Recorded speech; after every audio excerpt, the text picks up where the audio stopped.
हाँ जी बेटा, अपन ने लास्ट जो बात की थी, मुझे जहां तक ध्यान आ रहा है, वो इंक्लाइन प्लेन पर एक ब्लॉक 7.6 किलो कुछ आंसर आया था, वहां तक की अपन ने बात कर ली थी। चलिए बढ़िया। ओके, तो हम चीजें आगे लेकर चलते हैं और बात करते हैं कि कुछ इस तरीके के कॉमन से कॉन्सेप्ट है जहां पर काम बहुत साधारण है, पर जैसे ही आप चीजों को चलते देखते हैं जैसे घबरा जाते हैं। मतलब मैं फ्रेम याद दिलाना चाह रहा हूं। मैंने आपको थोड़े टाइम पहले एक सवाल शायद ये करवाया था। मैंने कहा था यहां पर कोई एक ब्लॉक एम लटका दें और इसको आगे एक्सेलरेट करा दें, तो फिर इसको गिरने से बचाना है, और इसको गिरने से बचाना है, या गिरेगा तो कितने एक्सेलरेशन से गिरेगा, वो वाली चीज थी। ट्रॉली, ट्रॉली के आगे डब्बा, ऐसा। और मैं शायद बार बार एक बात यहां पर कहते जा रहा था कि बेटे जब कभी भी आपको ऐसा नजर आए ना कि सामने कोई गाड़ी खड़ी है, गाड़ी से मतलब ना हो कि गाड़ी के अंदर किसी चीज से मतलब है, तो तुरंत अपन चलकर कहां बैठ जाएंगे, और मात्र अपने को गाड़ी पर बैठने से जो नुकसान होगा वो नुकसान कौन होगा कि ये चीज, पर इसके बदले हमें ये चीज नजर आ जाएगी जिसे नाम क्या देते हैं, स्यूडो। और एकदम लल्लू चीज बन जाती है ये चीज कर देने के बाद। इसके बाद ये कॉन्सेप्ट कोई गाड़ी या कोई स्यूडो फोर्स कुछ भी नहीं होता, सामान्य एक बल हो गया, एक एमजी हो गया, चलने वाली किसी चीज की बात करने वाला कंडीशन हो जाता है। इसलिए अपन ऐसी बात करते हैं। चलिए, तो उन्हीं क्वेश्चंस को हम यहां पर लेते हैं ताकि अपने को चीजें और बेहतर आसान नजर आए। गौर से देखिएगा, सवाल कुछ ऐसा, जैसे मैंने यहां पर एक ट्रक बना दिया, ट्रक के अंदर कोई ऑब्जेक्ट रख दी, ट्रक का एक्सेलरेशन लेट से मैंने बोल दिया 3 मीटर पर सेकंड स्क्वायर।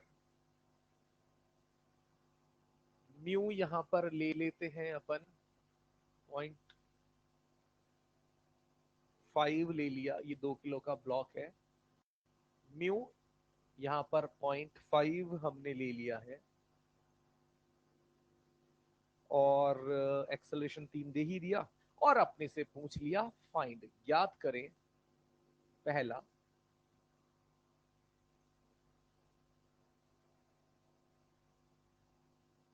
ब्लॉक व ट्रक के मध्य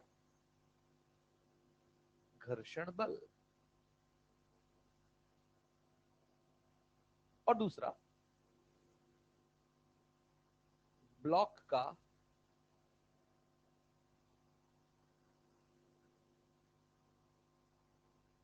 ट्रक के सापेक्ष त्वरण।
होगा बेटा। पहले वाले में 6 और दूसरे में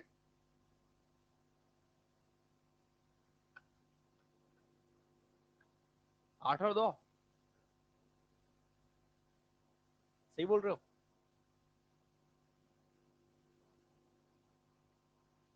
चलिए मैं पहले पहला वाला सवाल बताता हूं ताकि जिसको नहीं समझ आ रहा है वो एक बार उस ज्ञान को दूसरे सवाल में अप्लाई कर सके। पहले सवाल में मैंने आपको क्या बताया कि बेटा जब कभी भी आपको एक चलती हुई चीज दे दी और देखना उस चलती हुई चीज को है ही नहीं उसके, तो सबसे बेस्ट व्यू हमें कहां से मिलता है? उसी गाड़ी के अंदर जाकर बैठने से। और ऐसा करने का जो जो यहां से अपने को टैक्स भरना पड़ता है, मान लो उसी को अपन क्या कह देते हैं, स्यूडो फोर्स।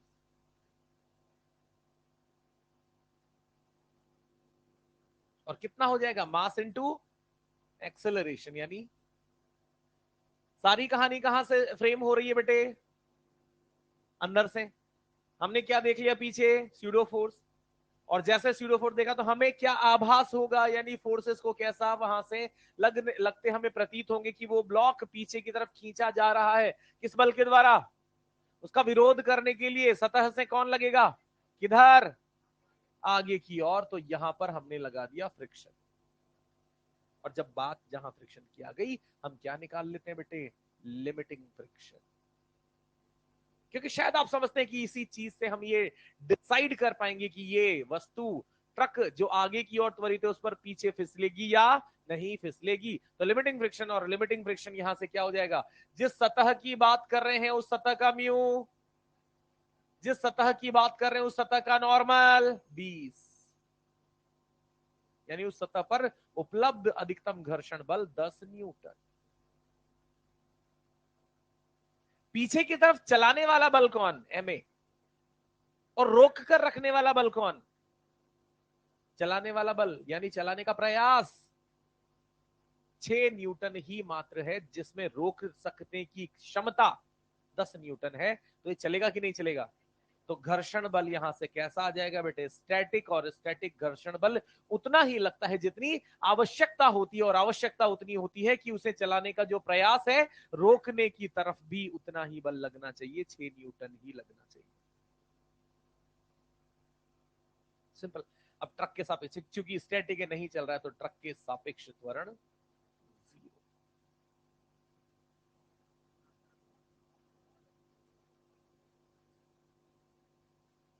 क्या बोलते हो?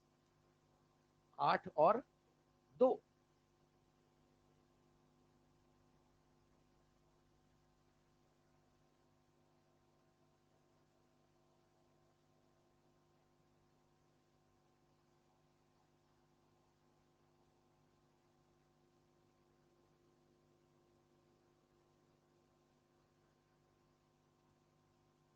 समझिए। एमए 12। एमए मतलब पीछे की तरफ सरकाने के लिए लग रहा एक बल। आगे 8 न्यूटन का अधिकतम उपलब्ध घर्षण बल। रोक पाएगा? नहीं रोक पाएगा। तो कंडीशन कैसी होगी? काइनेटिक। और काइनेटिक फ्रिक्शन का जो मान होता है वो क्या होता है? Fix constant. कितना? Mu into N. और वो वैल्यू फिर से वही 8 न्यूटन ही है। और ऐसा होने पर, गतिक घर्षण होने पर, वो वस्तु हमें चलती नजर आएगी। और किस त्वरण से चलती नजर आएगी? ट्रक के सापेक्ष ही तो देख रहे हैं हम पहले से ही। पहले से ही मैं ट्रक के सापेक्ष ट्रक पर जाकर बैठ चुका हूं। तो पीछे की तरफ बल 12, आगे की तरफ अधिकतम घर्षण बल 8, वस्तु का द्रव्यमान 2 मीटर प्रति सेकंड स्क्वायर। इसमें मजे की बात एक और रहती है बेटे, पूछा जाता है,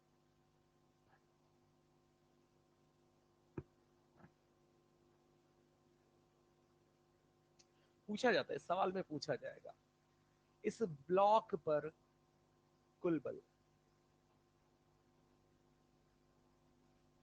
ट्रक के फ्रेम से देखोगे तो क्या नजर आएगा?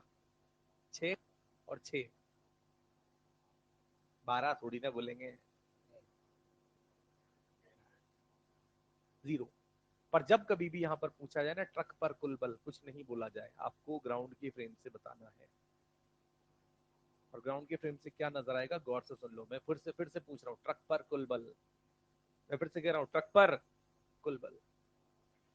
तो ट्रक पर कुल बल के लिए F net, truck sorry block, block पर कुल बल, गलत शब्द मैंने इस्तेमाल किया, ब्लॉक पर कुल बल। और ब्लॉक पर कुल बल में आप ये ना सोचे कि ये पीछे 6 लगा, ये आगे भी 6 लगा, तो कुल बल 0। आप ब्लॉक पर कुल बल के लिए वापस से ब्लॉक का द्रव्यमान गुणा ब्लॉक का त्वरण, क्योंकि ये ब्लॉक ट्रक के साथ जा रहा है तो ब्लॉक का त्वरण, ब्लॉक का द्रव्यमान, तो ट्रक ब्लॉक पर कुल बल। यही बात समझ में, जैसे सवाल में ब्लॉक पर कुल बल, तो ब्लॉक कितने त्वरण से जा रहा है,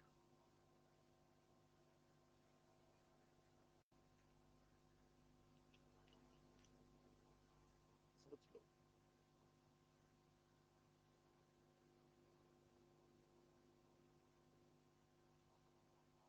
या थोड़ा आसान करके बता देता हूं, आप जब यहां पर कुल बल की बात करेंगे तो आप स्यूडो फोर्स को नहीं देखेंगे। आप जब कुल बल की बात करेंगे तो यहां पर वास्तविक बल कौन है, कौन है, घर्षण कितना है। जब यहां पूछा जाए कुल बल तो इसको स्यूडो फोर्स को किसको देखोगे, घर्षण, घर्षण ही वास्तविक बल है, और वास्तविक बल घर्षण कितना है, ये कर लोगे। जिस फ्रेम में बैठे हो वहां से देख लिया, सारा क्वेश्चन कर लिया, कुल बल पूछा तो स्यूडो को हटा दिया, जो वहां पर अपने को बल लगना चाहिए, वास्तविक बल की हमने बात कर। ठीक है,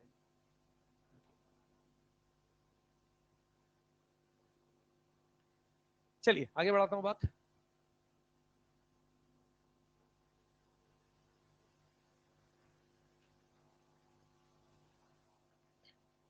एक साधारण सा सवाल है, इसमें यह कहा गया है कि एक इस प्रकार से कन्वेयर बेल्ट, हिंदी में क्या कहते हैं, चलित पट्टा,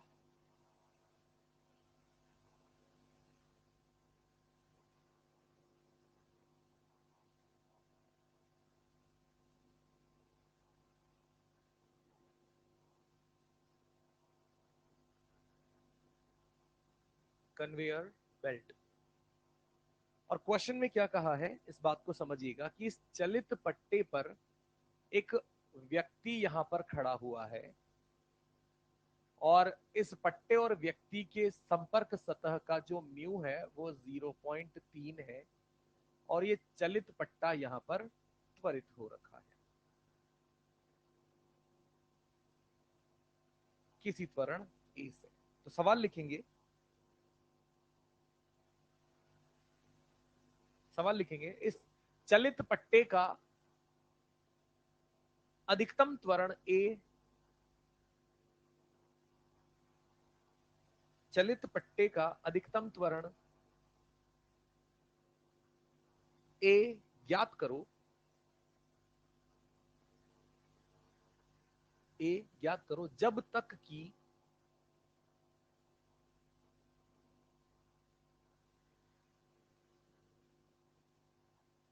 व्यक्ति उस पट्टे के सापेक्ष, जब तक कि व्यक्ति उस पट्टे के सापेक्ष ना फिसले।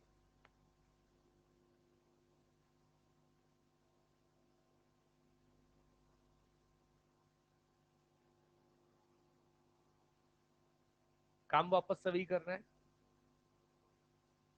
पट्टा त्वरित है और पट्टे पर आदमी है, तो आप भी प्रेक्षक बनकर कहां बैठ जाएं, पट्टे पर। तो पट्टा रुका नजर नजर आएगा, और फिर ब्लॉक पर क्या लगा दो, करो सॉल्व करो।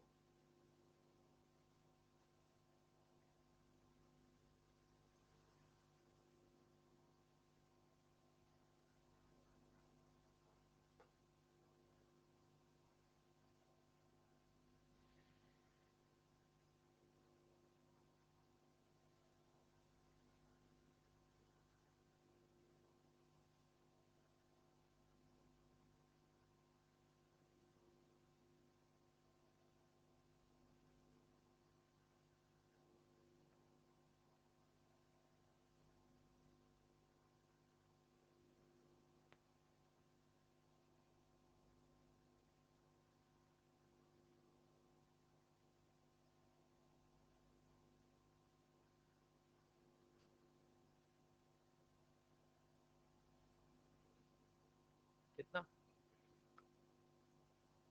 हाँ, क्योंकि हमें यहां से बात समझ आती है कि जैसे ही इस चलते हुए पट्टे पर किसी ब्लॉक किसी आदमी की बात करनी है, तो मैंने कहा प्रेक्षक मैं यहाँ पर इस पट्टे पर ही बिठा दूंगा, और प्रेक्षक को इस पट्टे पर बिठाने का जो यहाँ से परिणाम बनता है वो मुझे शायद समझ आता है कि मुझे मात्र यहाँ पर क्या लगाना है, स्यूडो फोर्स। और जैसे ही पट्टा रोक दिया, पट्टा क्यों रोक दिया बेटा? क्योंकि प्रेक्षक उसी पट्टे पर बैठ गया। अब इस पर इधर क्या लग रहा है, तो इस पर इसके पैरों से इधर क्या लगेगा, फ्रिक्शन।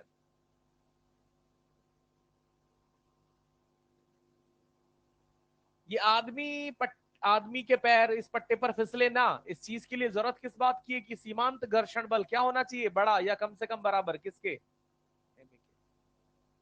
हाँ के ना, यानी सीमांत घर्षण बल यानी अधिकतम घर्षण बल जो उपलब्ध है वो पर्याप्त होना चाहिए, तभी जाकर फिसलन को रोका जा सकता है। हाँ या ना? तभी जाकर स्थैतिक घर्षण को वहां पर मौजूद करवाया जा सकता है। और स्थैतिक घर्षण जिसका अधिकतम मान एफएल है, वो स्थैतिक घर्षण ही इस पीछे लग रहे बल के या तो कम से कम क्या हो, बराबर या बड़ा हो। और यहां से आप क्या लिख सकते हैं, इस एफएल को क्या लिख सकते हैं बेटे, म्यू, म्यू यानी, और एन एम जी, और ये क्या हो जाएगा, बड़ा या बराबर किसके, दोनों तरफ एम। तो यहां से परिणाम क्या आ गया, ए इंटू 0.3 जी यानी 3। इसको कैसे पढ़ते हैं, ए 3 से छोटा या, हाँ या ना? इस लेस देन साइन का यही मतलब है ना कि इधर लिखी संख्या या तो छोटी है या बराबर है, यानी ए 3 से छोटा या, हमें ए का क्या मान ज्ञात करना है, अधिकतम। तो अपना आंसर क्या हो जाएगा, 3।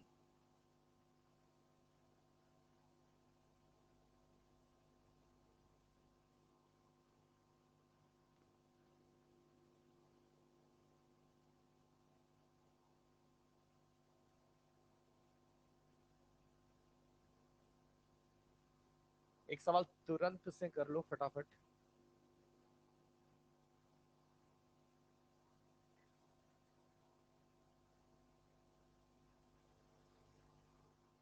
ज्यादा दुख मत देना। इस ट्रक का अधिकतम त्वरण ज्ञात करें जिससे कि इस ट्रक पर रखा ब्लॉक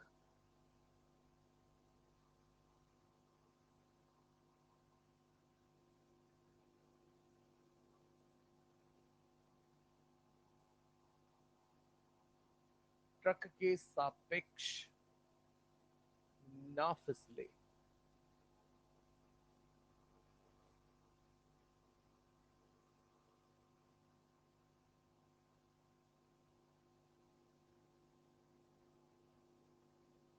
बोलो भैया जी।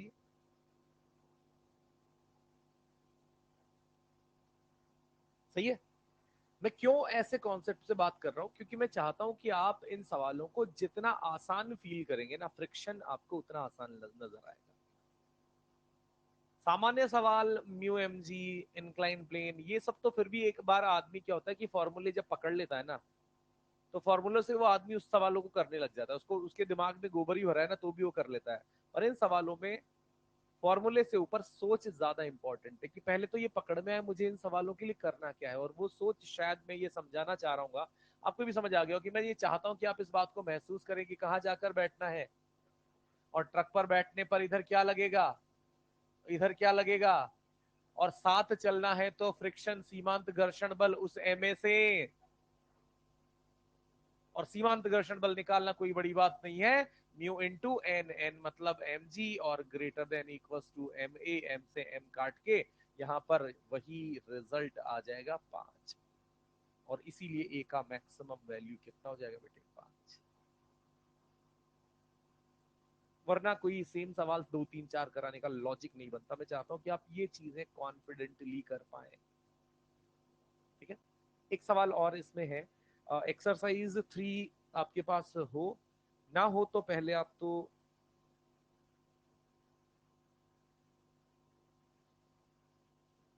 एक्सरसाइज 3।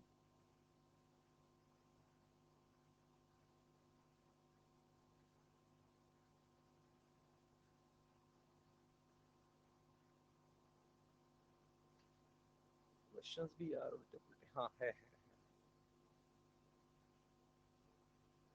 चलिए, पहले तो आप लिख लें, मतलब क्वेश्चन तो आपके पास इस मॉड्यूल में होगा ही सही, आप बस यहां पर ये लिखें। ये वाला हटा दूं ना बेटा?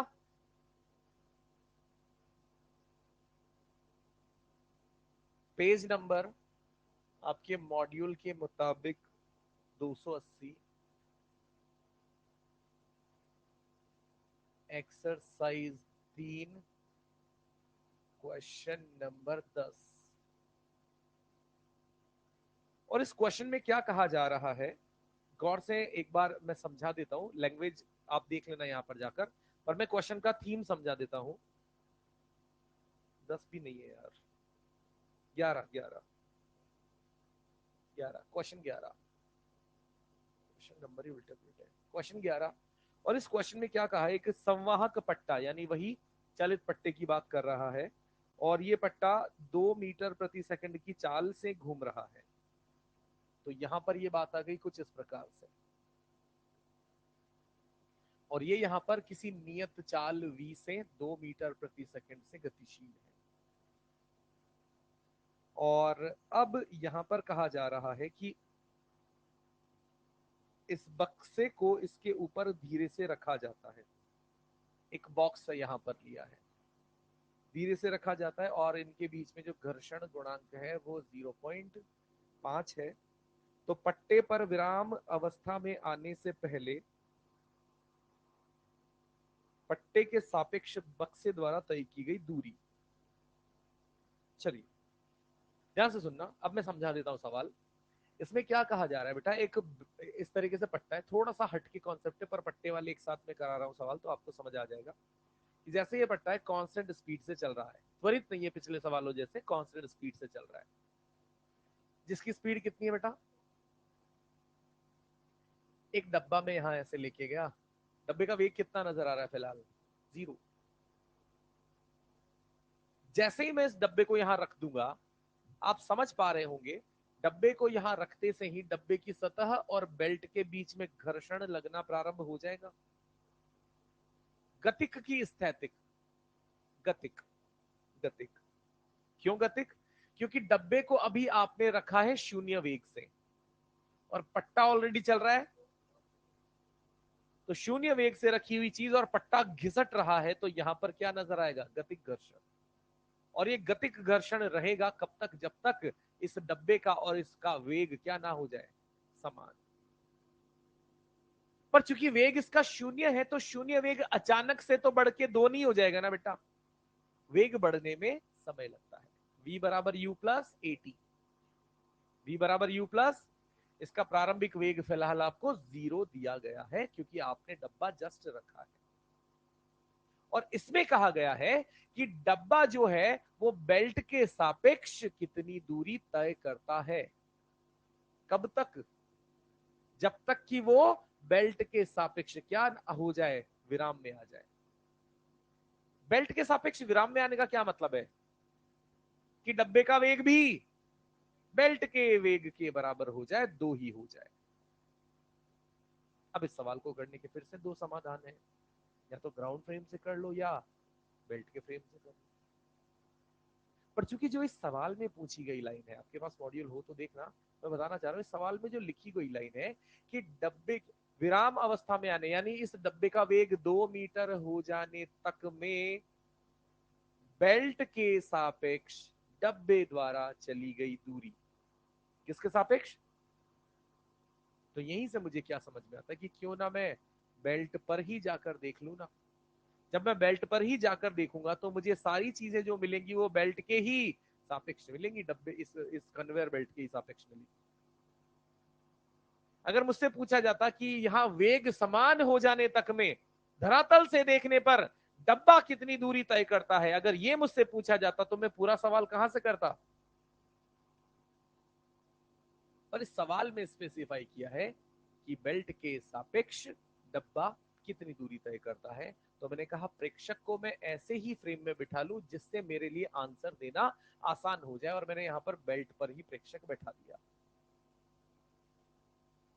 बेल्ट पर प्रेक्षक बैठा देकर अब यहां से एक कॉन्सेप्ट और होता है, जैसा स्यूडो फोर्स चलता है ना बेटा, कि अपन फोर्स पलटा के लगा देते हैं, वैसा के वैसे ही अपने को वेग का भी सिस्टम बनता है। वेग का भी सेम काम, रिलेटिव मोशन जिसे अपन कहते हैं, कि यहां पर बेल्ट का वेग कितना है, तो यहां पर जब हम बेल्ट पर जाकर बैठेंगे तो बेल्ट का वेग क्या नजर आएगा, 0। क्या नजर आएगा, तो यहां पर इस डब्बे को क्या वेग मिल जाएगा, 2 या -2 लिख दूं पीछे की तरफ।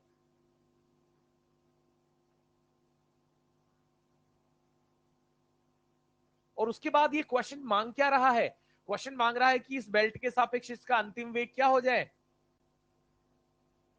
बेल्ट के सापेक्ष डब्बे का अंतिम वेग क्या हो जाए, 0, क्योंकि सवाल कह रहा है कि बेल्ट के सापेक्ष डब्बा क्या हो जाना चाहिए, विराम पर आ जाना चाहिए, स्थिर हो जाना चाहिए। तो मेरे साथ सिचुएशन क्या है, मैं फिर से समझाता हूं, दो ही बातें मैं यहां पर थोड़ी सी हटके कह रहा हूं। पहली, कि अंत क्या है सवाल का, कि इस डब्बे का बेल्ट के सापेक्ष वेग 0, विराम पर आ जाना चाहिए। जब शुरुआत की तो शुरुआत में डब्बे का वेग 0, और बेल्ट के सापेक्ष डब्बे का वेग -2। बेल्ट के सापेक्ष डब्बे का वेग, क्योंकि बेल्ट किधर आती नजर आ रही है, पर डब्बा वहीं 0 वेग से शुरू कर रहा है गति, तो बेल्ट पर खड़े होकर देखूंगा तो मुझे डब्बा किधर जाता नजर आएगा, पीछे। कितने प्रारंभिक वेग से, और आपने समझा है कि जब तक यहां पर डब्बा धीमे चलेगा बेल्ट तेज चलेगी, घर्षण कौन सा लगेगा, और काइनेटिक फ्रिक्शन का मान क्या होता है, फिक्स, कितना, म्यू इनटू डब्बे का वेट कितना दिया हुआ है, नहीं दिया, mg, कोई दिक्कत नहीं दिया, mg। तो इसके कारण डब्बे पर त्वरण कितना आ जाएगा, घर्षण कितना लगेगा डब्बे पर, बताओ। अगर इसी फ्रेम से देख रहा हूं, डब्बा पीछे की तरफ मुझे गति करता नजर आ रहा है, तो घर्षण किधर, तो त्वरण भी किधर, तो त्वरण का मान कितना हो जाएगा, 0.5 इंटू एम जी बटे एम से एम कैंसल, 5 मीटर प्रति सेकंड।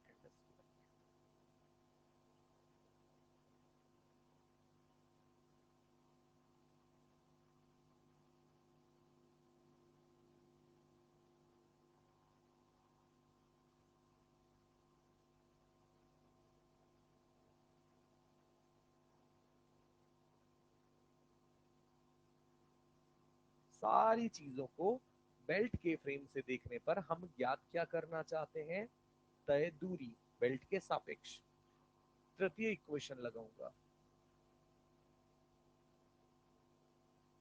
तो सापेक्षिक रूप से देखा गया अंतिम वेग, प्रारंभिक वेग,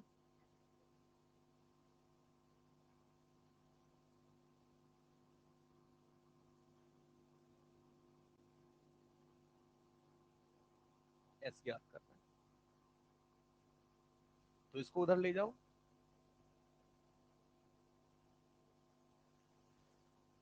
है ना।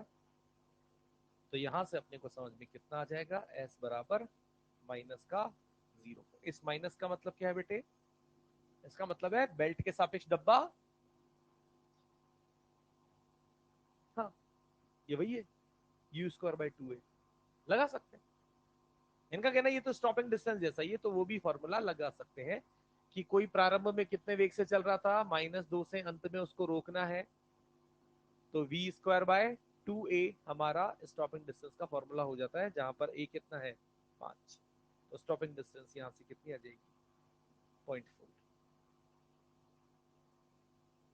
ठीक है, ये थोड़ी सी, क्योंकि ये मैंने इसलिए बताया यहाँ पर काइनेमेटिक्स का भी बहुत ज्यादा यूज है और चीजें काफी सारी रिलेटिव मोशन से हो रही है, आप नोट कर लें। क्वेश्चन मैंने इसलिए ही बताया क्योंकि एक्सरसाइज 3 का क्वेश्चन है, तुरंत यहाँ पर इसे लिख लें, हम आगे बढ़ेंगे फटाफट से।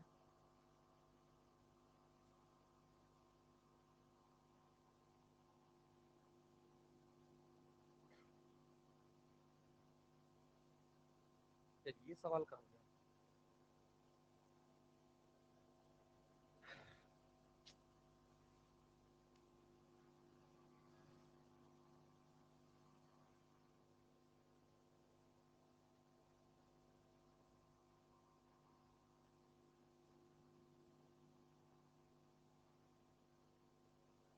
चलिए बढ़ते हैं आगे।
चलिए सुनते बातों को, ध्यान दीजिएगा। ये टू ब्लॉक सिस्टम बेटा, पहले तो आप ये सुन लो कि इससे बहुत ज्यादा सवाल नहीं पूछे गए हैं पिछले बहुत सारे सालों में। बहुत ज्यादा कहूं तो शून्य, जीरो। फिर भी अपन इसलिए पढ़ते हैं ताकि यहाँ से कुछ कॉन्सेप्ट्स हैं जो सामान्यतया रिलेट हो जाते हैं, जैसे बेल्ट वगैरह हो गई, ट्रक वगैरह हो गए, और बढ़िया ज्ञानवर्धक चीज। इसमें दो लेवल होते हैं। लेवल वन, जिसमें जो घर्षण बल दिया जाएगा वो दोनों बलों के बीच में ही घर्षण मौजूद होगा। वो जिस सतह पर चल रहे हैं वो सतह अपने को कैसी दिखाई जाएगी? स्मूथ। और मैं लेवल वन इसलिए कह रहा हूं, लेवल वन बोलने का उद्देश्य यही है कि ऐसे सवाल होंगे साधारणतया आसान, बहुत आसान। लेवल टू जब हम बात करेंगे हम उस पर भी बच जाएंगे, लेवल टू पर भी। लेवल टू जिसमें यहां पर भी, यहां तो घर्षण होगा ही सही दोनों डब्बों के बीच में, यहां भी घर्षण गुणांक म्यू कुछ दे दिया जाएगा, चिकनी सतह ना देकर। पर लेवल टू तभी समझ में आएगा जब लेवल वन की सारी बातें 100% समझ में आएंगी, और वो भी क्लास में। कई लोगों को पहले से आइडिया होगा, मैं चाहता हूं मेरी बात को सुने, सिर्फ और सिर्फ उसी को फॉलो करें, उसी के हिसाब से आंसर निकालें। आपके दिमाग में जो भी कोई ट्रिक या तरीका या ऐसा कोई पैटर्न आपको लगे इससे भी आंसर आ जाते हैं, उससे भी आ जाते होंगे, मुझे या आपको कतई फर्क नहीं पड़ना चाहिए। हम यहां पर स्टैंडर्ड बातें करेंगे। तो गौर से सुनिएगा बेटा, सवाल मैं वापस से आपको समझाता हूं क्या है। सतह जो धरातल है वो चिकना है, और दो डब्बे हमने इस प्रकार के लिए हैं कि उनके मध्य घर्षण बल है। और 100% सवालों में क्या होगा कि इन दो डब्बों में से किसी एक डब्बे पर बल लगेगा। जैसे अभी नीचे वाला 3 किलो है, ऊपर वाला 2 किलो है, तो अभी किस पर बल लग रहा है? कुछ और पैटर्न होगा तो किस पर बल लग जाएगा? 2 kg पर। और फिर वहां से हमें बताना होता है कि दोनों ब्लॉकों के मध्य घर्षण बल कितना है और दोनों ब्लॉकों का त्वरण कितना है। हटा दू ये वाला मैं।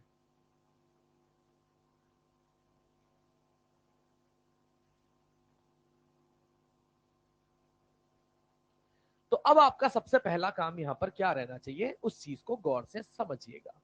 सबसे पहली चीज आप यहां पर फॉलो करेंगे, स्टेप वन। एक बात कल ही के लेक्चर में मैंने ये कही थी बेटे, मैंने कहा था कि जब तक कि ये साबित ना हो जाए कि वो दोनों वस्तुएं, वो दोनों सतहें गतिशील हैं, आप उसे स्थिर मानेंगे। उन दोनों सतहों के बीच में घर्षण कैसा मानेंगे? स्थैतिक मानेंगे। और स्थैतिक घर्षण का मतलब आप ये मानकर शुरुआत करेंगे कि दोनों ब्लॉक एक साथ गतिशील हैं हर सवाल में। तो सबसे पहले आप यहां पर हर सवाल में क्या मानेंगे? दोनों ब्लॉकों को एक साथ गति करता मानेंगे।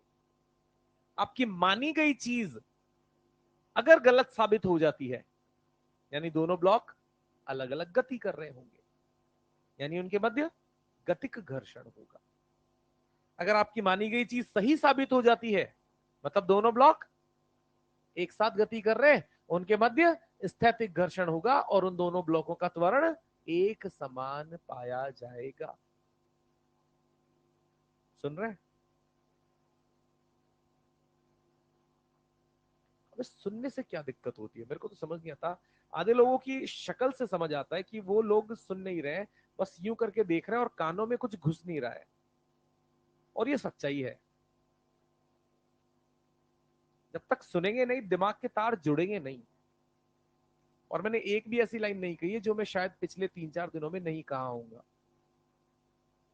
चलो मैं फिर से शुरुआत करता हूं, अब मैं लिख के ट्राई करता हूं। देख तो लिया कि कान तो नहीं है, हो सकता है आंखें हो, तो ध्यान से देखिएगा। मेरा कहने का मतलब सिर्फ ये था कि सबसे पहले मैं निकाय को एक साथ चलता हुआ निकाय अज्यूम करूंगा, और एक साथ चलते हुए निकाय के लिए मैं क्या मान लूंगा कि यहां पर कुल द्रव्यमान कितना, इस निचली सतह से कोई घर्षण, तो कुल बाह्य बल। तो यहां पर सबसे पहले आपको सिस्टम का एसी, एसी मतलब कॉमन एक्सेलरेशन, कंबाइंड एक्सेलरेशन, जिसमें ये एक साथ, तो वो आ जाएगा कुल बल 20 और कुल द्रव्यमान 5, ही आ जाएगा 4 मीटर प्रति सेकंड स्क्वायर। ये 100% पहली स्टेप होगी। स्टेप 2, अब आपको ये देखना है कि दोनों ब्लॉकों में से एक ब्लॉक पर हमेशा बल लगाया जा रहा होगा, और उस ब्लॉक के चलने का संपूर्ण उत्तरदायित्व उसी लगाए गए ब्लॉक का है, उसी लगाए गए बल का है। जो दूसरा ब्लॉक है उस ब्लॉक की हम बात करेंगे। तो जिस पर डायरेक्ट बल लग रहा है उसको छोड़कर जो दूसरा ब्लॉक है उस ब्लॉक के बारे में हम विचार विमर्श करेंगे। कैसे?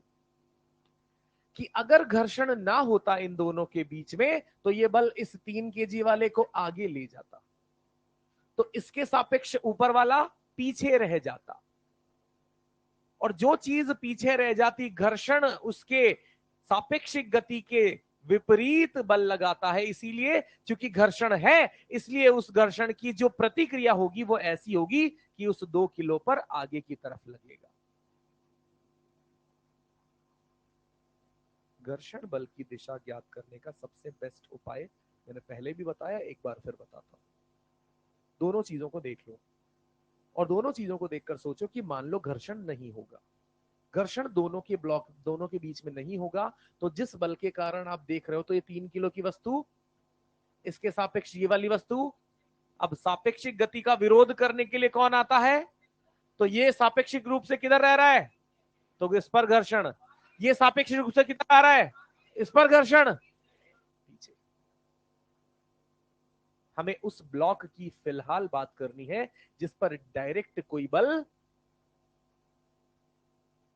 और हमने उस पर घर्षण बल समझ लिया कि वो आगे लगता है। मैं चेक करूंगा उस पर अधिकतम घर्षण बल, क्योंकि आपको ही पता है कि साथ चलना है या वहां गतियां नजर आ जाएंगी, ये किस पर निर्भर करता है? सीमांत घर्षण बल पर। तो पहले भी तो यही कर रहे थे कि हम सीमांत घर्षण बल सबसे पहले निकाल ले रहे थे। तो इन दोनों सतहों के बीच में जो सीमांत घर्षण बल निकलेगा, उस सीमांत घर्षण बल का मान किस पर निर्भर करेगा? इन दोनों सतहों के बीच पर और इसी सतह पर लग रहे नॉर्मल पर। हाँ के ना? तो यहां पर ये हो गया 0.5 और नॉर्मल हो गया 20। कितना आ गया? ये भी काम हो गया।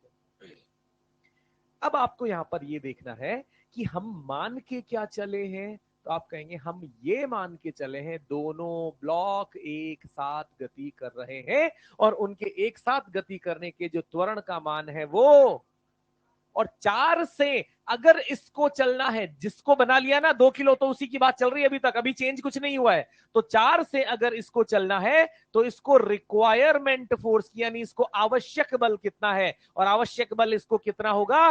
बल गुणा द्रव्यमान। कितना द्रव्यमान है? कितने से चलाना चाहता है निकाय? 4 से। कितना बल चाहिए इसे? उपलब्ध कितना है?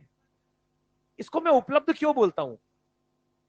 क्योंकि इतनी स्थैतिक घर्षण की कैपेसिटी है, इतने घर्षण तक का आप उपयोग करके साथ में चल सकते हो।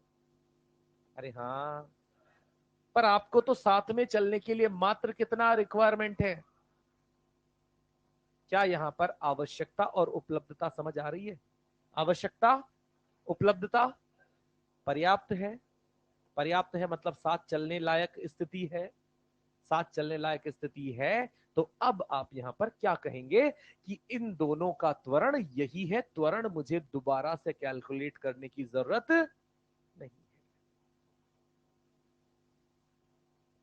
और बात बस अब एक चीज और की बचती है कि आखिर घर्षण बल कितना लगेगा। और ये मैं पहले भी समझा चुका हूं बेटा, सुनना, हाँ हाँ सुन लो मेरी बात को, कि घर्षण बल की अधिकतम उपलब्धता कितनी है।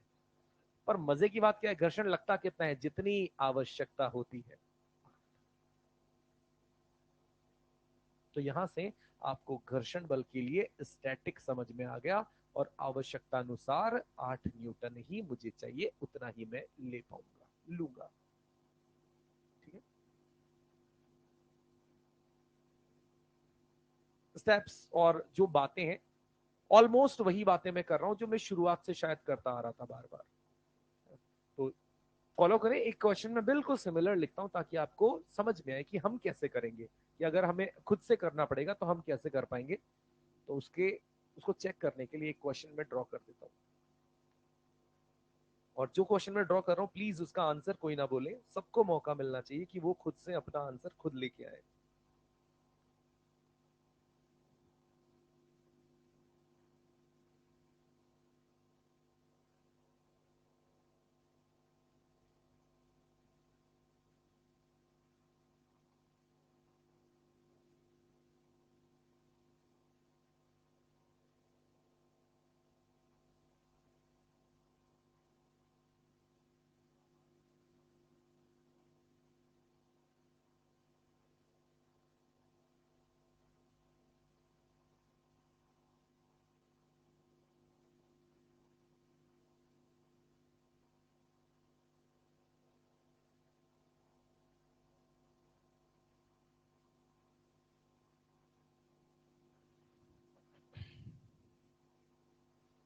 म्यू।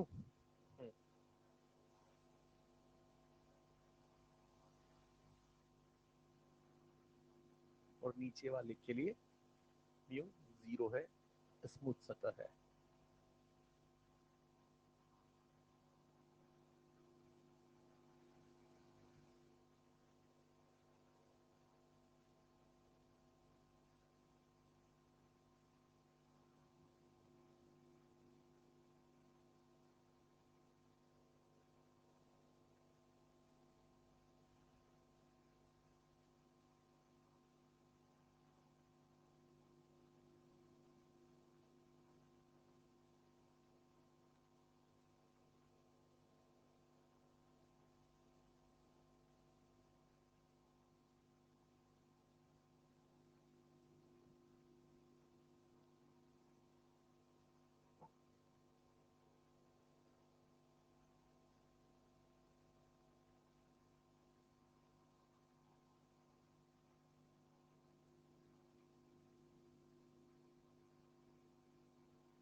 हो गया।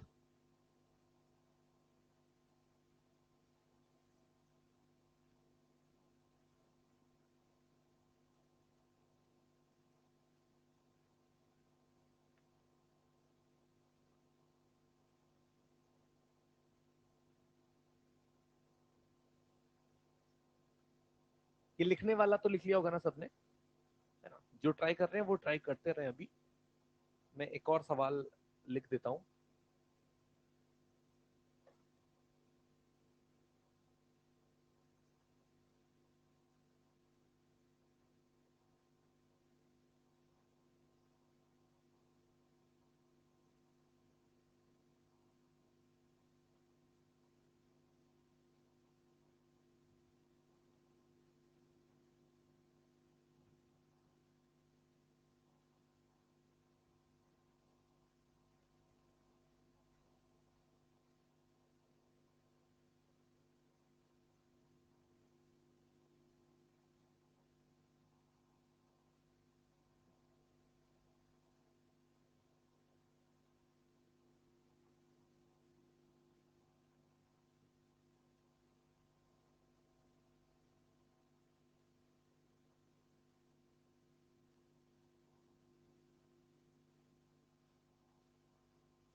चलिए इस सवाल पर आ जाते हैं। इस सवाल में सबसे पहला काम हमारा ये रहना चाहिए कि हम उन दोनों सिस्टम्स को एक साथ चलाते हुए बात करेंगे। स्टेप वन, तो दोनों ब्लॉकों को अगर मैं एक साथ मान लेता हूं तो यहां पर उनका कॉमन त्वरण आ जाएगा 60/15, 4 मीटर प्रति सेकंड स्क्वायर। फिर हम आ जाते हैं स्टेप टू पर और हम ये पता लगाने की कोशिश करते हैं कि कौन सा ब्लॉक है जो डायरेक्ट फोर्स से जुड़ा हुआ नहीं है। कौन है वो? 5 kg। तो फिर 5 kg हम बना लेते हैं और 5 kg पर घर्षण किधर लगेगा, और अपन उस घर्षण की अधिकतम उपलब्धता यानी सीमांत घर्षण बल ज्ञात कर लेते हैं। और वो किस पर डिपेंड करता है? जिस सतह पर मैं घर्षण बल की बात कर रहा हूं उस सतह के म्यू और उस सतह के नॉर्मल पर। तो उस सतह का म्यू 0.3 और नॉर्मल 50। सही कर रहे हैं क्या? कितना आ जाएगा?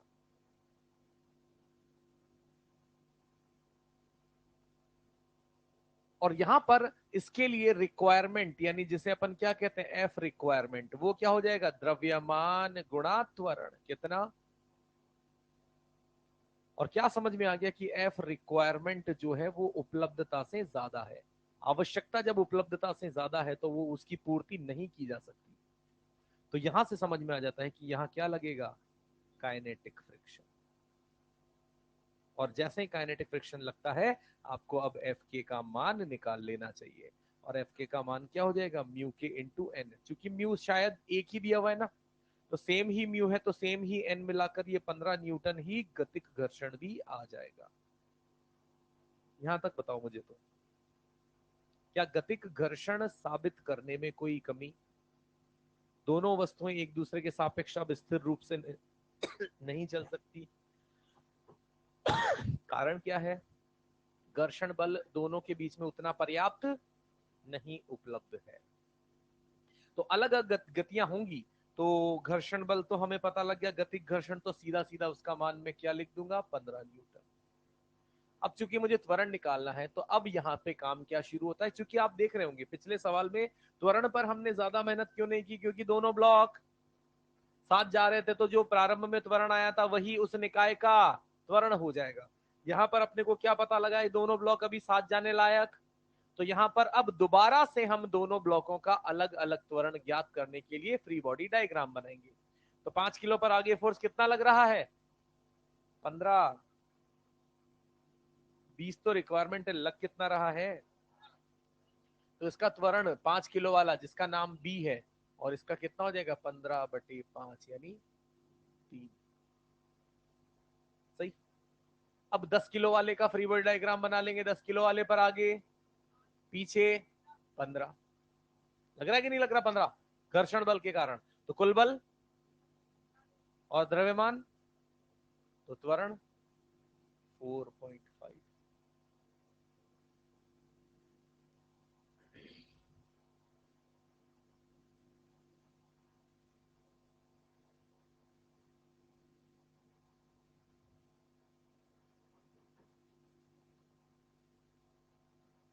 कौन बोल रहा है? हाँ बोल। एक्सेलरेशन निकाला है 5 किलोग्राम वाला। किसने कहा 20 अप्लाइड फोर्स लग रहा है? MA। तो रिक्वायर्ड हो गया से क्या होता है? तू तो मेरे से 1 लाख रुपए मांग लेगा, मेरे पास मान ले 10 ही रुपए, तो मैं तो उतने ही दूंगा ना।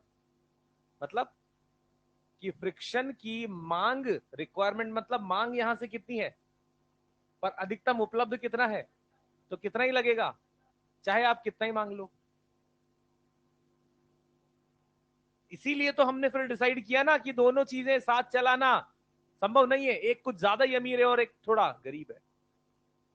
इसीलिए फिर जिसके पास जितना है उसके हिसाब से, औकात के हिसाब से उनको उनका एक्सेलरेशन निकाल कर दे देंगे।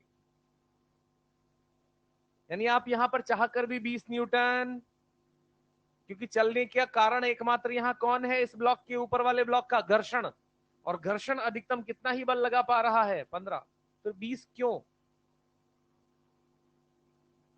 यार समझ आया कि नहीं आया?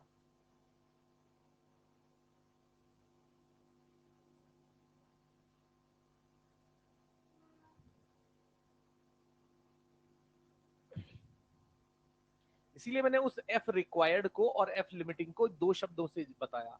एफ रिक्वायर्ड मतलब आवश्यकता, एफ लिमिटिंग मतलब उपलब्धता। और वो आवश्यकता और उपलब्धता बताएगी कि हम पर्याप्त, हमारे पास फ्रिक्शन है या नहीं है।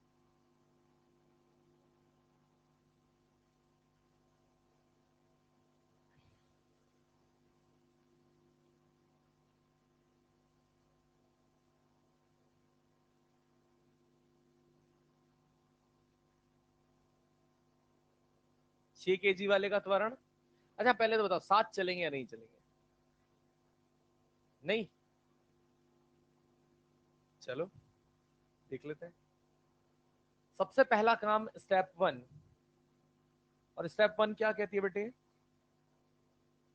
कंबाइंड एक्सेलरेशन इसका निकाल ले। उसके लिए पूरे निकाय को एक निकाय मान ले। आगे की तरफ बल, द्रव्यमान, त्वरण, फिर उस ब्लॉक का फिगर बनवा दो जिस पर सीधा बल आरोपित। कौन है वो? 6 kg, जिसका नाम है ए। 6 kg को बल कहां से मिल रहा है? घर्षण से। घर्षण ऊपरी सतह पे या निचली सतह पे? ऊपरी सतह पे। और वो भी किधर? आगे की ओर। मैं क्या जानना चाहता हूं? उसका अधिकतम मान, यानी लिमिटिंग फ्रिक्शन।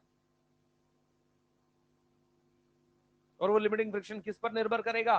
कि जिस सतह पर घर्षण लग रहा है उसी सतह का म्यू, और उसी सतह का नॉर्मल। तो उसी सतह का म्यू और उसी सतह का नॉर्मल मिलकर 16 न्यूटन। फिर हम क्या कैलकुलेट करते हैं? इसकी रिक्वायरमेंट, कि अगर ये 7 चल रहा है तो इसको कितने बल की आवश्यकता है, तो द्रव्यमान गुणा, क्योंकि 7 चलने वाला त्वरण कितना आ चुका है? 4। और अगर 7 चलने की क्षमता है तो इसके पास 6 × 4 यानी 24 न्यूटन का बल होना चाहिए। है कितना? चाहिए कितना? चल पाएगा? तो यहां से गतिक अवस्था आ जाएगी, काइनेटिक अवस्था आ जाएगी। और काइनेटिक अवस्था में जो एफ के का मान होगा वो कितना हो जाएगा? 16 न्यूटन। अरे हाँ भैया, क्योंकि म्यू जब तक सेम होते हैं एफ एल और एफ के सेम आता है। अब 16 न्यूटन का बल है, तो आपने ये भी पता लगा लिया कि दोनों साथ नहीं चल सकते। फ्रिक्शन अधिकतम 16 न्यूटन है और साथ नहीं चल सकते, फ्रिक्शन 16 न्यूटन है, तो यहां से एफ के का मान तो मैं लिख दूंगा 16 न्यूटन। अब दोनों ब्लॉकों के भिन्न भिन्न त्वरण होंगे ही नहीं होंगे, क्योंकि दोनों ने खुद ने मना किया है हम साथ। तो कितना कौन चलेगा उसके लिए आप फ्री बॉडी डायग्राम बना लो। तो 6 kg का फ्री बॉडी डायग्राम बना लो पहले। 6 kg पर बल कितना? 6 kg पर कोई मूर्ख 24 न्यूटन बल नहीं कहेगा। क्यों? उतना डिमांड है, उतना है नहीं हमारे पास। लगेगा उतना ही जितना हमारे पास है। कितना है? तो इस ए वाले का इस वाले का त्वरण हो जाएगा 16/6, 8/3। और इस ऊपर वाले को देखो, एक बार गौर से देखना बेटा, थोड़ी सी चीज फिर से मैं चाहूंगा कि अगर 6 kg वाले पर घर्षण किधर, तो 4 kg पर कितना, बराबर ही लगेगा ना। क्रिया प्रतिक्रिया, न्यूटन का तृतीय नियम, इस पर आगे कितना लगाया जा रहा है, कुल बल बोलो। और यहां से 24/4 त्वरण इस बी वाले का 6 मीटर प्रति सेकंड।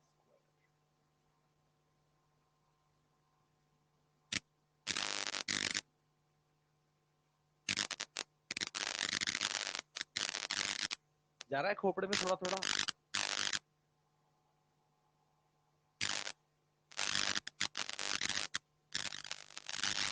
कोई है गरीब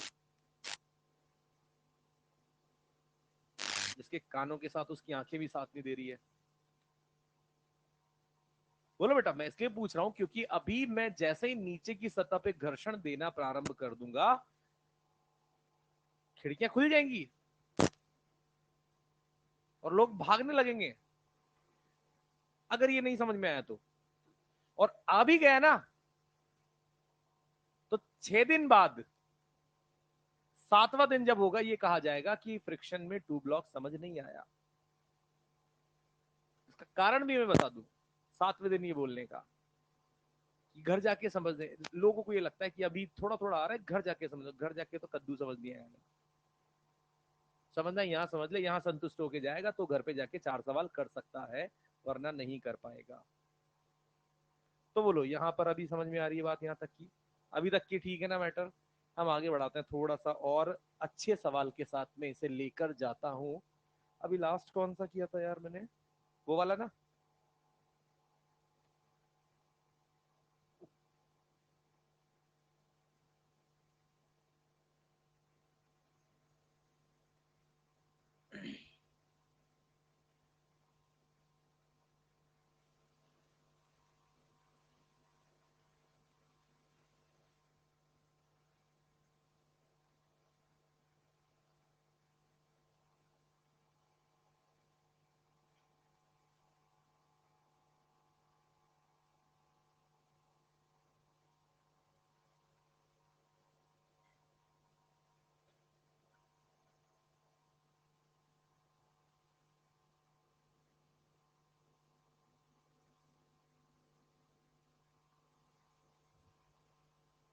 काम वही कर रहा है, घर्षण बल और दोनों ब्लॉकों के त्वरण, म्यू ए।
चलो इस सवाल के आंसर बता दो। इस वाले का एक्सेलरेशन आया, इस वाले का 6 और घर्षण, परफेक्ट। काम अपन तुरंत तुरंत कर लेते हैं, जितना सा देर लगना चाहिए उतना सा अपन यहाँ से फटाफट से काम कर लेते हैं। स्टेप 1 कॉमन एक्सेलरेशन हो गया 50 100, तो 2 लिख दो सीधा सीधा।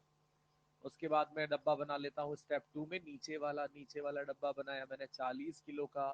40 किलो के डब्बे पर जो सतह है ये वाली है, जिसके कारण घर्षण लग रहा है, सीमांत घर्षण बल।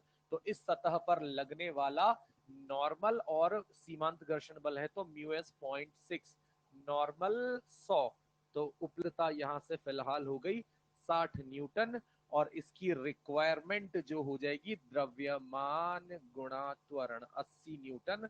तो यहां से एफ रिक्वायरमेंट बड़ी है अपनी अवेलेबिलिटी से, इसीलिए काइनेटिक काम करेगा। और चूंकि म्यू एस म्यू के अलग है ना, तो मुझे एफ के अलग से कैलकुलेट फिर से करना पड़ेगा। उसमें जो घर्षण गुणांक है वो कितना है 0.4, म्यू एन कितना है, तो 40 न्यूटन ही उपलब्ध यहां से अपने को गतिक घर्षण मिलेगा। यहां तक की बात में कोई संकट हो तो बात करो। डन है मामला? बस अब कुछ भी नहीं है। अब सामान्य 40 किलो अधिकतम घर्षण, इसका त्वरण कितना 1। अगर इस नीचे वाले पे घर्षण तो ऊपर वाले पे तो 10 किलो, पीछे घर्षण कितना 40, आगे कितना 100, और इस बी वाले का जो त्वरण हो जाएगा वो हो जाएगा 60/10। आती है बात समझ में? चलिए अब अपन बात करते हैं दोनों सतहों पर घर्षण के साथ, या एक और ट्राई करें? बहुत हो गया। अरे फिर समय हो जाएगा भाई, ऐसा करने को तो दिन भर ही कर सकते हो, उसमें सवाल तो इतने सारे, क्या क्या ही हो जाएगा। मतलब अगर बात संतुष्ट हो गई तो अपन आगे बढ़ेंगे, ज्यादा फायदा मिलेगा। ठीक है चलो आगे अपन दोनों सतहों पर घर्षण बल लेते हुए बात करते हैं। भैया तो संतुष्ट होने वाली बात है, आपको लगता है कि नहीं अब हम कर लेंगे तो ठीक है आगे बढ़ते हैं, फिर कोई मतलब ही नहीं है।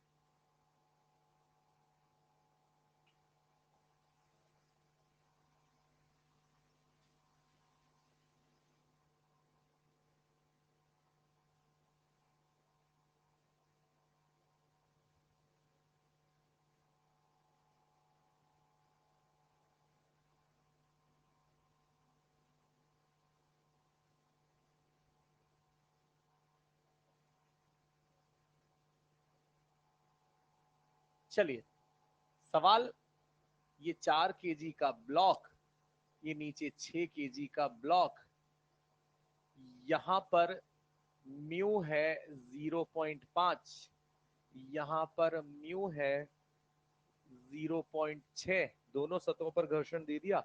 यहां बल है 60 न्यूटन। और अपना अब काम क्या क्या है गौर से सुन लेना, इधर देख लेना बेटा। ये नीचे वाली सतह को सतह 1 बोल रहा हूं, तो इस सतह का घर्षण बल पहला। इस ऊपर वाली सतह को सतह 2 बोल रहा हूं, तो दूसरी सतह पर भी घर्षण बल। अब 2 घर्षण निकलेंगे बेटा, है ना? और दोनों का त्वरण ब्लॉकों का, यानी इस ऊपर वाले का नाम अपन दे देते हैं बी और नीचे वाले का ए, ऐसा। तो आपको एक्सेलरेशन ए भी ज्ञात करना है, एक्सेलरेशन बी भी ज्ञात करना है, फ्रिक्शन 1 भी ज्ञात करना है, फ्रिक्शन 2 भी ज्ञात करना है। तो पहले एक सवाल तो मेरा बनता है भाई यार, पहले तो ये मैं करूंगा, बाकी फिर आप बाद में करना। ध्यान से सुन लो, सीख लो क्या प्रक्रिया रहेगी, उनको यहां पर समझ लो। सब लोग इधर देखें, पहला स्टेप रहेगा सेम। पहला स्टेप जिसको आप यहां पर कहते थे कि ये हमारा काम होता है कॉमन एक्सेलरेशन निकालना, बट उसके पहले कॉमन एक्सेलरेशन का मतलब शायद आपको ये समझना चाहिए कि हम दोनों ब्लॉकों को क्या मान के बात करते हैं। एक ब्लॉक 10 किलो का ब्लॉक मान के बात करेंगे ना, उस पर आगे लग रहा बल नजर आ रहा है, पर चूंकि ये भी है इसलिए ये पहले ज्ञात कर लेना होगा। निचली सतह पर पहले घर्षण नहीं था, यहां है। अब इस निचली सतह के घर्षण के लिए ध्यान से सुनना, मेरी बात को ध्यान से सुनना, जो मैं लिख रहा हूं उस पर गौर करना कि इस निचली सतह पर चूंकि खींचने का प्रयास आगे कर रहे हैं तो घर्षण पीछे लगेगा, और इसको मैं लिखता हूं FR1, है ना, FR1। और ये क्या होगा कि बेटे ये FR1 जो हो जाएगा ना, ये इस सतह के घर्षण गुणांक पर निर्भर करेगा ना, और ये पूरा यहां पर क्या लग रहा होगा, नॉर्मल, इस सतह के नॉर्मल, नॉर्मल में यहां दोनों डब्बों का द्रव्यमान लेंगे, तो कितना हो जाएगा FR1 यानी 0.5 इंटू 100, 50 न्यूटन। तो उस एक डब्बा 10 किलो का संपूर्ण एक निकाय मान लेने पर आगे कितना, पीछे कितना, द्रव्यमान कितना, त्वरण कितना, एक।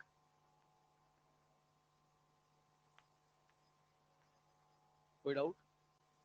इसके बाद स्टेप 2 में आप खुद समझ पा रहे होंगे मैं किसका फ्री बॉडी डायग्राम बनाने जा रहा हूँ, ए का कि बी का, 4 किलो वाले का, हाँ या ना, ये 4 kg वाले का फ्री बॉडी डायग्राम, जिसकी मुझे पता है निचली सतह से घर्षण किधर मिल रहा होगा, और उस पर मैं क्या करूंगा, लिमिटिंग कैलकुलेट करूंगा, मैं उसको लिखता हूं FL2। FL2 समझ रहे ना, F लिमिटिंग इस 4 किलो पर द्वितीय सतह पर, दूसरी सतह पर। ये FL2 किस पर डिपेंड करेगा, इस सतह के नॉर्मल और इस सतह के म्यू पर, हाँ कि ना, इस सतह का म्यू, इस सतह का नॉर्मल 40.6 गुणा 40, कितना। और इसके बाद अब अपने को क्या चेक करना है, required, F required, F required द्रव्यमान गुणा एफ रिक्वायर यानी आवश्यकता। 24 उपलब्ध है, चाहिए 4, 7 चलेंगे, हाँ के ना, 7 चलेंगे, तो अपना जो पहला आंसर है कि दोनों ब्लॉकों का त्वरण कितना होगा, उसका जवाब आ गया, इसका भी 1।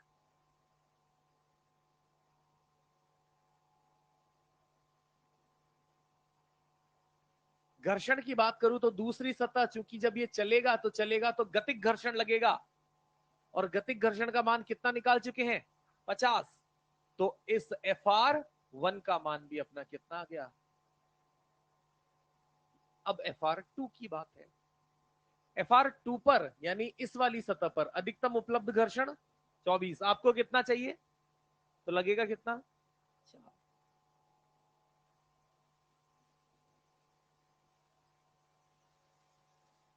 यानी सिस्टमेटिक करेंगे ना तो कम से कम लाइनों में अपन ये काम कर सकते हैं, कम से कम मुसीबतों के साथ। एक सवाल आगे मैं लिखता हूं, आप इसे जहां तक कॉपी करें।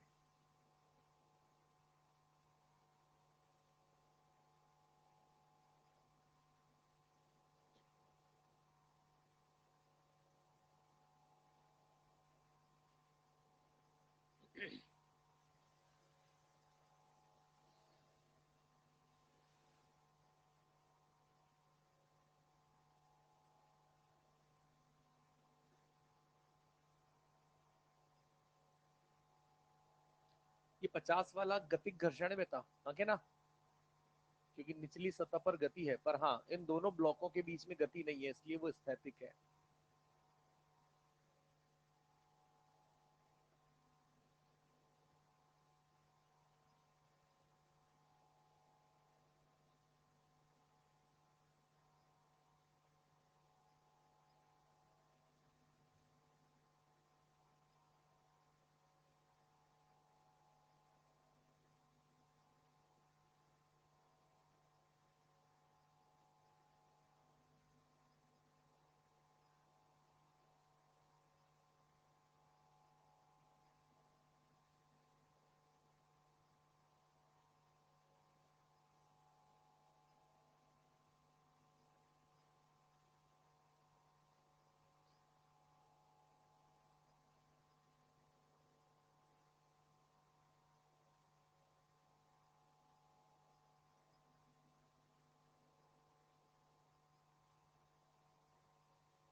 पता नहीं, मुझे तो नहीं लगता ऐसा।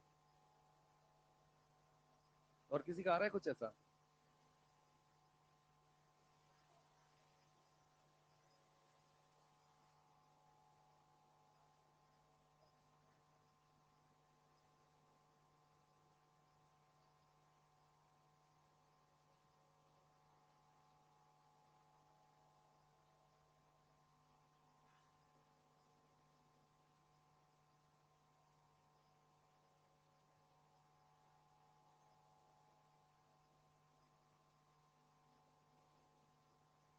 फ्रिक्शन F1 कितना बोले? F2। और एक्सेलरेशन नीचे वाले का?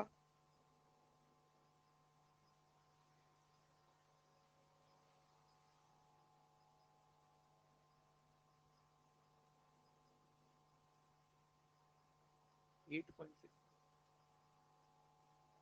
चलो देख लेते हैं। सबसे पहला काम हमारा यहाँ पर क्या होना चाहिए? सबसे पहला हमारा काम होना चाहिए इस सिस्टम का कॉमन एक्सेलरेशन निकाल पाना, और उस कॉमन एक्सेलरेशन को निकाल पाने के लिए निचली सतह जो है ना, इस निचली सतह से पीछे घर्षण मिलेगा। मुझे इसे काउंटर करना पड़ेगा, यानी इसको पता करना पड़ेगा। तो मैं FR1 करके इसे लिख देता हूं। FR1 इज इक्वल टू, जिस सतह की बात कर रहा हूं उसी सतह का म्यू, और इस सतह पर लगने वाला ऊपर से संपूर्ण दबाव 100। ताकि जब मैं यहां पर स्टेप 1 फॉलो करूं, उस स्टेप 1 में त्वरण जो आ जाए वो कितना आ जाए? 60 माइनस 30/10। ये हमारा पहला काम हो गया। पर इस काम को हम स्टेप 2 से वेरीफाई करते हैं। स्टेप 2 में किस डब्बे को फ्री बॉडी डायग्राम के तौर पे बनाया जाए? 4 kg पर घर्षण बल निचली सतह से किधर? उसकी लिमिट के लिए FL2 निकालूंगा ना बेटा। FL2 बोलो। 0.2 इंटू 40। इसी ब्लॉक को इतने त्वरण से जाने के लिए रिक्वायरमेंट 4 इंटू 3 12। जा पाएंगे? मतलब F रिक्वायरमेंट, आवश्यकताएं बहुत बड़ी है और हमारे पास उतने संसाधन नहीं है। इसीलिए काइनेटिक हमारी मजबूरी हो जाती है। हम कह देते हैं कि ठीक है, अब तुम अपने रास्ते, हम। और इसी के लिए अब हम यहां से कहते हैं कि मैं उस 4 kg वाले पर जो कुल बल देखूंगा वो कितना देख सकता हूं? मात्र 8 न्यूटन ही देख सकता हूं। तो मैं चाहूं तो 4 kg का फिर से फ्री बॉडी डायग्राम अलग से बनाकर 8 न्यूटन का बल दिखाकर इसका, यानी ऊपर वाले बी का त्वरण 8/4 2 हो जाएगा। यहां तक में डाउट किसी को? अंत बचता है कौन? 6 किलो वाला। तो 6 किलो वाले डब्बे को इधर बना लो। गौर से देखो बेटे, कैसे समझ में आना चाहिए, या गलती कहां होती है सब इधर देख ले। 4 किलो वाले पर घर्षण ये किधर लग रहा है? 8 न्यूटन। इस पर निचली सतह पर ऑलरेडी कितना लग रहा था? आगे कितना खींच रहा हूं? सारी गणित अगर मैं इसके लिए लगा लूं तो क्या लिखूंगा? 60 माइनस 30 माइनस बटे 6। और इसको कितना कहते हैं? 60 माइनस 30, 30 माइनस 8, 22/6। कितना हो जाएगा? 11/3 मीटर प्रति सेकंड।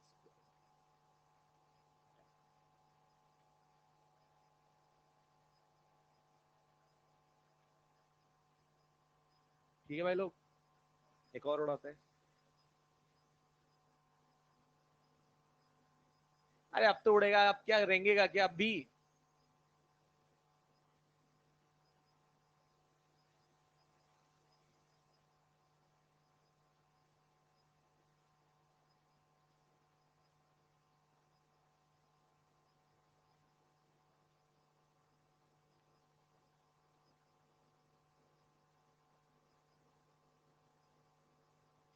एक सवाल आपको चौंकाने के लिए ले लेते हैं।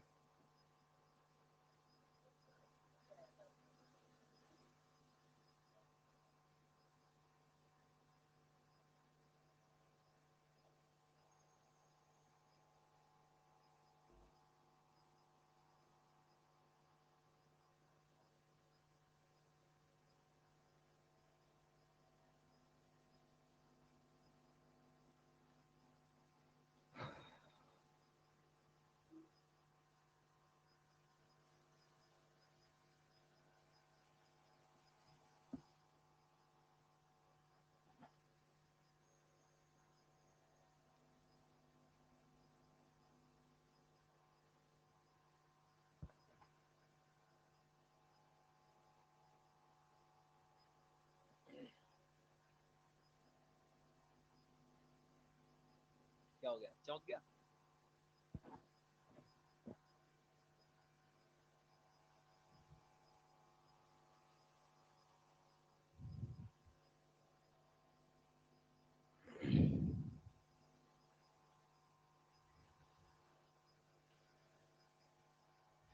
मेरे को आंसर चाहिए।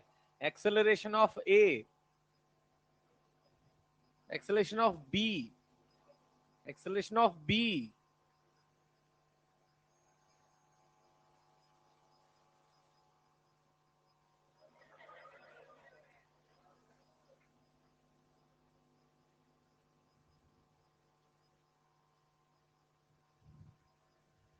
चलो, सबसे पहली जरूरत, सबसे पहली स्टेप, सबसे पहली स्टेप ही हमारी सबसे पहली जरूरत है, क्योंकि उसी से हम कुछ चीजें सॉल्व कर पाते हैं। तो वहीं से हम अपनी प्रक्रिया अगर शुरू करें बेटे, तो मैं कहता हूं कि स्टेप वन, और उसके मैंने मैंने क्या कहा कि जब निचली सतह पर भी घर्षण हो तो पहले इस सतह से घर्षण हम निकाल लें, और इसको अगर मैं लिखता हूं FR1 तो ये हो जाएगा 0.6 गुणा इस सतह पर दबाव, यानी नॉर्मल कितना है 150। कितना आ जाएगा ये बल? आगे कितने से खींच रहा हूं, घर्षण कितना लग जाएगा, मतलब लग सकता है घर्षण कितना, 90 तक। आगे कितना लगा रहा हूं, चल पाएगा ये? जब तक ये नहीं चल पाएगा, जब तक ये चल ही नहीं रहा होगा नीचे वाला, तो इसके और इसके बीच में कोई सापेक्षिक गति का प्रयास, इसके इसके बीच में कोई घर्षण भी, ये भी नहीं चल रहा है तो ऊपर वाला भी नहीं चलेगा। जैसे एक ट्रक है और एक ट्रक पे रखा है डब्बा, जब ट्रक ही नहीं चल रहा होगा तो डब्बे पर स्यूडो फोर्स, किए थे ना सवाल, ट्रक भागता था तो स्यूडो फोर्स पीछे लगाते थे। जब ये ट्रक जैसी स्ट्रक्चर ही नहीं चल रही तो ऊपर भी, यानी कुल मिलाकर ये संपूर्ण निकाय, संपूर्ण ट्रक स्थिर रहे, और स्थिर रहेगा तो मैं स्टेप वन से आगे कुछ लिखूं, सीधा आंसर लिख देता हूं मैं। एक्सेलरेशन ऑफ ए बराबर एक्सेलरेशन ऑफ बी बराबर FR1 कितना, 90, 60। लग कितना सकता है 90 तक, लगेगा कितना? और FR2 0 क्यों बेटा? प्रयास यहां निचला वाला ही चलने का जब प्रयास नहीं कर रहा, नहीं चल रहा है, तो ऊपर कोई जरूरत ही नहीं पड़ेगी। डब्बा डब्बा रखा है, रखा रहेगा, जब तक कोई चलाने का प्रयास नहीं होगा तब तक उसका विरोध करने के लिए कोई घर्षण भी नहीं लगता है। एक और,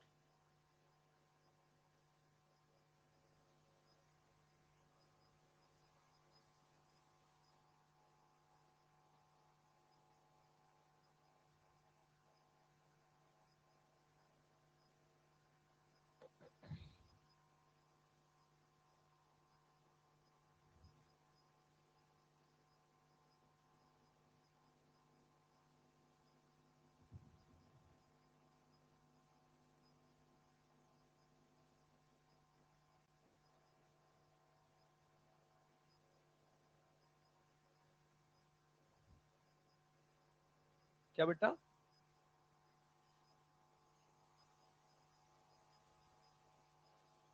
क्या नहीं चल रहा दिमाग?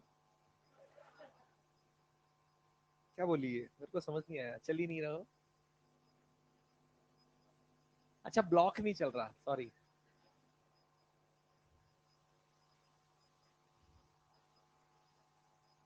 ठीक है, ऐसा देखें एक बार।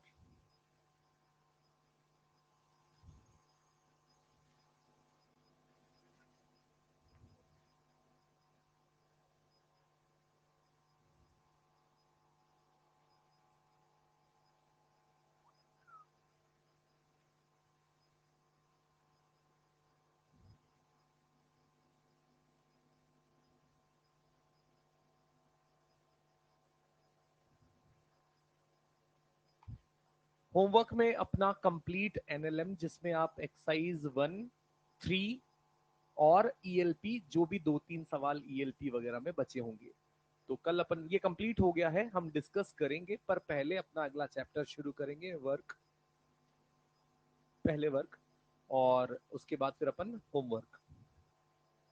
ठीक है, ELP 12 तक, हाँ उसमें 2 सवाल ही बच रहे हैं, ज्यादा है भी नहीं, 11 अपन ने दे दी थी ऑलरेडी। और डिस्कशन का भी बहुत बड़ा नहीं है, क्योंकि आई थिंक 10 तक तो अपन ने पूरी करी रखी टेस्ट के पहले, 11 और 12 में मिला के 14-15 सवाल है, उनमें से 2-3 सारे डाउट होंगे और बाकी मॉड्यूल भी अपन डिस्कस करेंगे। तो मॉड्यूल जरूर लेके आए कल बेटा, है ना। और मॉड्यूल में जितने भी रिमेनिंग क्वेश्चन है सब करके जरूर लाएं, 10-15 जो भी सवाल है थोड़ा सा उन पर बैठकर समय दें, साथ के साथ कर ले 2 ब्लॉक वाले वगैरह जो भी क्वेश्चंस आप कर सकते हैं, तो अच्छा लगेगा, मतलब ओवरऑल आपको कॉन्सेप्ट समझ के। हाँ, ऊपर वाला नीचे वाला नहीं चलेगा। अब नीचे वाला नहीं अगर चल रहा है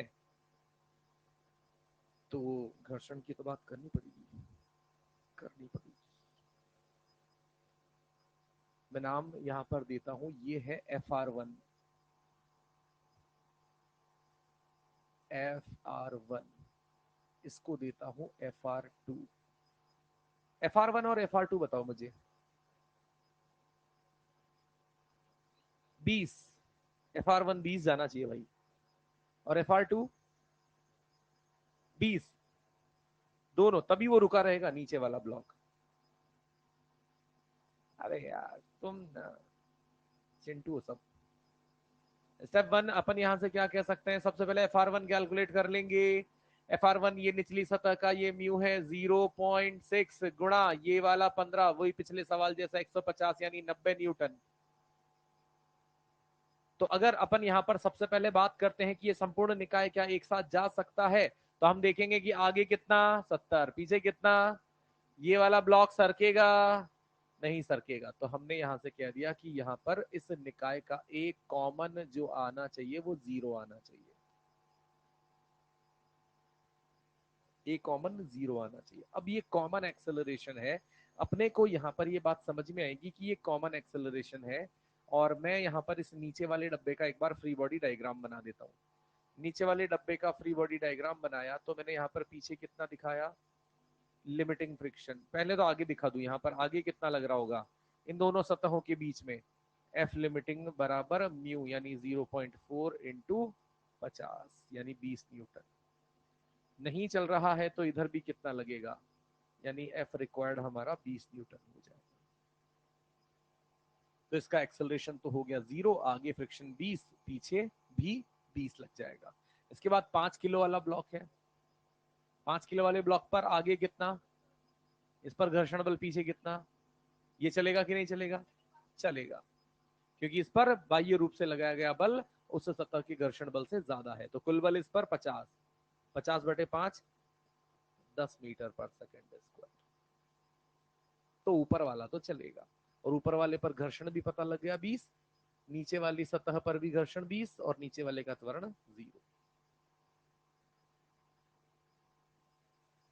हमने अज्यूम किया ना, हम सबसे पहला अजम्पशन क्या लेके चलते हैं कि कॉमन एक्सेलरेशन से, कॉमन एक्सेलरेशन से हमने क्या देख लिया कि कॉमन एक्सेलरेशन कितना आया, क्यों आया 0, आगे का बल कम है, पीछे का बल नहीं चलेगा, नहीं चलेगा। तो फिर अपन ने इसको देखा, इसको देखा, हमने पाया कि ये नहीं चल रहा है अगर, तो इस पर बल आगे और पीछे के हमने लगाकर देख लिया, ये मानकर कि यहाँ पर इस पर घर्षण बल जितना भी लग रहा होगा वो उतना अपन ने लगाकर देख लिया है। अब लिमिटिंग क्यों लगाया, क्योंकि मुझे पता है कि 5 किलो वाले ब्लॉक पर आगे कितना लग रहा है 70, पीछे कितना लग रहा है 20, तो 5 वाला तो चलेगा, नीचे वाला नहीं चल पाएगा, इस तरह से। और ये उन पिछले पैटर्नों से थोड़े से अलग है, इसीलिए मैंने इनको लास्ट में लिया है। पिछले पैटर्नों में तो अपना स्मूथ रहता था, हम हर ब्लॉक को एक सेट पैटर्न से चेक कर लेते थे। इनमें थोड़ा सा आड़ा तिरछा काम होता है और इतनी सब कुछ चीजें नहीं पूछी जाती है। आप शांति से आराम से जो सिंपल प्रोसेस है, इसके पहले तक के जो भी सवाल है उनको रूटीन में कर लीजिएगा। ईएलपी में भी 2-3 सवाल है, मॉड्यूल में आपको जरूर मिलेंगे, तो उनको ट्राई कीजिएगा। Thank you.